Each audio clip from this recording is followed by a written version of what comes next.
La pregunta es, ¿los fundamentales aumentan o disminuyen la volatilidad o qué le hacen, ¿no? Y me parece una pregunta bastante lógica porque pues estamos acostumbrados a decir que cuando vendrá un fundamental por delante puede ser un día muy volátil y por lo tanto peligroso. Usted me ha escuchado decir eso en algunas introducciones de breves informativos en algunas ocasiones. Y también por el otro lado hay la idea de que cuando el mercado está extraordinariamente líquido, pues esperamos que los días sean, decíamos, podría ser menos volátil el mercado, pero a la vez cuando vemos que el mercado está tan aplatanado como el día de hoy, vemos que apenas se ha movido el mercado en algunas, por ejemplo, una de las cosas interesantes, estoy ahorita haciendo unas pruebas sobre el dólar australiano, en el gráfico del dólar australiano en un minuto, y hay algunos minutos donde no hay vela, es simplemente el paso del tiempo lo que marca el registro ahí en la gráfica, ¿no? Entonces, pues estamos hablando de un mercado que está muy poco volátil. Y entonces, ¿eso es bueno o es malo para la operativa, no? De repente el que es más nuevo en esto como que se confunde y no entiende qué es lo que pasa. Entonces vamos a separar los temas. Primero vamos a definir lo que es la volatilidad como la capacidad para cambiar rápidamente de precio que tiene un mercado. Es decir, un mercado cuando puede cambiar notablemente el precio al que cotiza su activo, o los activos que en él se comercializan de un momento a otro con mucha rapidez, vamos a decir que es un mercado volátil, y cuando cambian lentamente el precio, vamos a decir que es un mercado menos volátil, ¿no? De tal manera que, por ejemplo, si yo veo un activo que gana, vamos a ponerlo en temas porcentuales para hacer un poquito más clara la explicación, que en un día gana el 1%, será mucho más volátil ese activo que o ese mercado que un mercado donde ese mismo activo de repente pues simplemente cambiara de valor, a lo mejor ganando o perdiendo medio punto porcentual o 0.1% o 0.08%, en fin, cantidades más pequeñas, ¿no? Tomando en cuenta esto, es más volátil, por ejemplo, el mercado accionario, donde vemos que en esta mañana, por ejemplo, el mercado de acciones de Estados Unidos, que lleva apenas que será una hora trabajando, pues tiene apenas en esa hora ya una ganancia del 0.34%, mientras que el mercado de divisas, por ejemplo, está presentando, pues el dólar index, por decirle algo, está presentando una caída del 0.08%, ¿no? Es decir, es prácticamente, ¿qué le gusta? Casi 5 veces más volátil el día de hoy, en 2 horas, el mercado accionario que el mercado de divisas, ¿no? En esta comparación. Entonces, ¿por qué se dice que el mercado de divisas es muy volátil y por lo tanto peligroso? Bueno, lo que pasa es que todo depende cómo uno se expone a esa volatilidad, mientras que con acciones normalmente la gente no se apalanca o se apalanca muy poco. En el mercado de divisas normalmente la gente se apalanca y mucho, ¿no?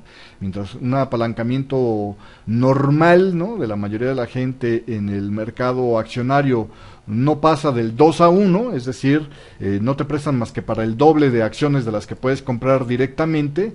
En el mercado de divisas, lo mínimo que te prestan por lo general son 10 veces lo que tienes, ¿no? Y normalmente en otros países, en la gran mayoría de los países alrededor del mundo, los apalancamientos van del 100-1 hasta el 1000-1. Yo he llegado a ver algunos brokers, que quién sabe qué tan brokers serán, pero en algunos lugares ofrecen eso, ¿no? Entonces, hay mucha más exposición a esa volatilidad, y por lo tanto, entonces ahí sí, ¿no? Un movimiento muy pequeño, si lo multiplicas por 100, por ejemplo, bueno, pues compararíamos ese movimiento del dólar index, por ejemplo, si tuvieras un apalancamiento de 100-1, pues equivaldría el 0.08%, un cambio de un 8% de valor en ese día, mientras que en el mercado accionario, si el apalancamiento es del 2-1, bueno, pues lo más que puedes estar exponiendo es un cambio de aproximadamente, ponga usted, por ejemplo, ahorita ya lo veo que está el Dow Jones en 0.40% de ganancia, pues estaríamos hablando de que estuviéramos hablando de un 0.8% de cambio en el valor que tendría mi cuenta si todo lo meto en ese activo, ¿no? Entonces, esa es la diferencia primera, ¿no? La volatilidad por sí sola no es ni buena ni mala, todo depende cómo te expones y qué tanto te expones a esa volatilidad. Y ahora, la siguiente pregunta que te tienes que hacer es, ¿por qué es que en el mercado de divisas se permiten más apalancamientos o se ofrecen más apalancamientos, aparte de que se permiten, se ofrecen más apalancamientos que en otros mercados como el accionario. Y bueno, aquí vamos a entrar en otro concepto que tiene que ver con la liquidez de ese mercado. La liquidez la vamos a entender como la cantidad de dinero dispuesto a participar en el mercado. Otra forma de verla podría ser la probabilidad que yo me encuentro en que si quiero meter una operación al mercado en ese momento, independientemente de su tamaño, la mayoría de las veces voy a encontrar una contraparte interesada en tomar mi posición. Es decir, si yo voy a vender a alguien que me quiera comprar la posición, o si yo voy a comprar a alguien que me quiera vender la posición, ¿no? Entonces, esto depende mucho de la liquidez y es un poco lo que ha estado generando esta confusión en el tema con el que arrancábamos esta charla de si los fundamentales aumentan o disminuyen la volatilidad.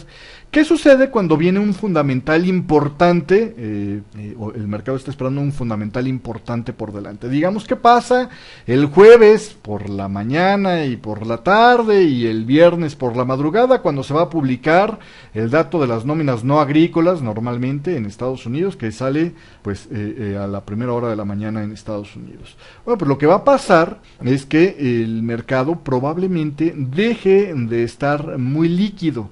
¿Por qué? Porque menos participantes quieren estar jugando en este mercado bajo esta expectativa de que un dato que pudiera cambiar marcadamente, ¿no?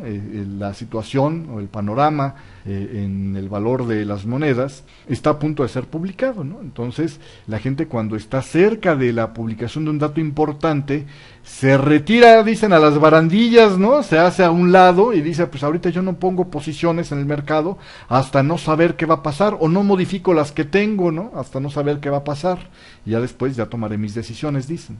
Entonces esto provoca, pues, una, que el mercado se mueva menos la mayor parte del tiempo, pero otra, como hay pocos participantes en el mercado, cuando alguien llega con una posición más o menos grande para participar en el mercado, cuesta trabajo encontrar contrapartes dispuestas a tomar la operación, ¿no? Y entonces, pues cuando no haya un nivel, contrapartes dispuestas a tomar la operación, pues se mueve un poquito el precio para ver si hay nuevas personas interesadas en tomar la posición, y si ahí no se cumple, se mueve otro poquito más el precio para ver si se llega a cumplir la posición, y así hasta que se cubre totalmente. Entonces esto genera, este efecto genera que cuando hay pocos participantes en el mercado, es un mercado poco líquido, a lo mejor no porque sea su constante, sino porque están esperando algún dato importante y nadie se quiere arriesgar antes de saber qué va a pasar con ese dato, pues cuando hay una posición fuerte queriendo entrar al mercado, pues provoca movimientos muy bruscos, ¿no? Y por eso es lo que yo llamo, el mercado se convierte algo así como una cancha mojada para los futbolistas, ¿no? Donde quieres deslizarte un poquito y acaban barriéndose 2 y 3 metros, ¿no? Lo mismo pasa con el precio. O sea, alguien quiere meter una posición que normalmente no movería más que medio pip, y eso nada más en lo que se cubre la posición, y en realidad acaba haciendo un brinco de 6, 7 pips de un jalón, ¿no? O puede ser que mucho más. Entonces, eso es lo que provoca la falta de liquidez en el mercado. Entonces, tenemos por un lado la volatilidad, que habla cuánto se puede mover el mercado. Por el otro lado, cómo te expones a la volatilidad, que implica qué tanto te puede afectar ese movimiento en tu cuenta a la hora de estar invirtiendo. Y, en tercer lugar, la liquidez que hay en ese mercado. Normalmente los mercados más líquidos ofrecen mayor volatilidad porque generan movimientos bruscos menos seguido, ¿no? Es mucho más raro tener un movimiento brusco y por lo tanto es mucho más fácil controlar cuando le das mucho apalancamiento a alguien, que no se vaya a quedar con un saldo deudor y le tengas que andar yendo a cobrar tu posición, ¿sí me explico? O más bien su posición, ¿no? Donde tú te volviste contraparte. Y por el otro lado, cuando el mercado es poco líquido, cuando hay menos gente participando en ese mercado, hay menos dinero, porque no importa la cantidad de gente, lo que importa es la cantidad de dinero participando en ese mercado. Cuando hay menos dinero participando en ese mercado o dispuesto a participar en ese mercado, pues lo que se generan son movimientos, se genera un mercado muy tranquilo por momentos, con muy poca volatilidad, pero que en el momento en donde alguien mete una posición, se genera en ese instante una gran volatilidad, ¿no? Un gran movimiento, y por lo tanto se vuelve más peligroso operar. Así que mercados poco líquidos, pues son mercados donde se ofrece menos apalancamiento porque son más peligrosos, y mercados más líquidos son mercados donde aunque hubiera una gran exposición a ese lugar, se puede controlar y por lo tanto les ofrecen más apalancamiento. Y normalmente este apalancamiento compensa la poca volatilidad, digamos, en comparativos sin ajustar, ¿no? En comparativos desajustados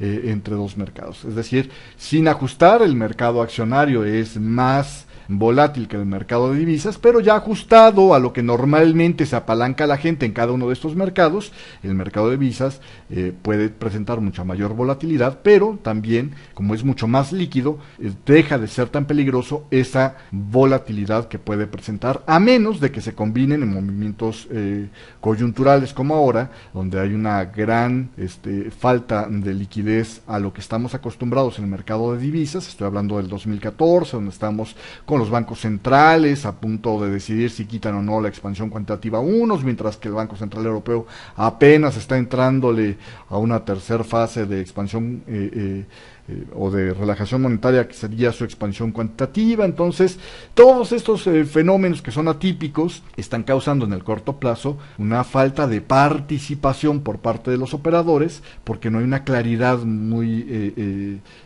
hay la claridad a la que estamos acostumbrados a tener en el escenario para lo que es el porvenir de las monedas, y por lo tanto, pues la gente cada vez participa menos, porque pues entiende que puede ser peligrosa cualquier toma de decisiones que haga en este momento. Gracias por ver este video. Te recuerdo que puedes darle like si te gustó y suscribirte para que YouTube te recuerde de los próximos videos. Siéntate libre de compartir este video en tus redes sociales. Suscríbete a nuestro canal. Tenemos para ti cursos completos de análisis y operación de instrumentos financieros. Escúchanos en vivo desde las 3 de la mañana hasta la 1 de la tarde, hora de Nueva York, en www.forexhispana.com. Recuerda que todos los días de lunes a viernes a las 9:30 de la mañana te espero en punto 9 con toda la información sobre los mercados financieros.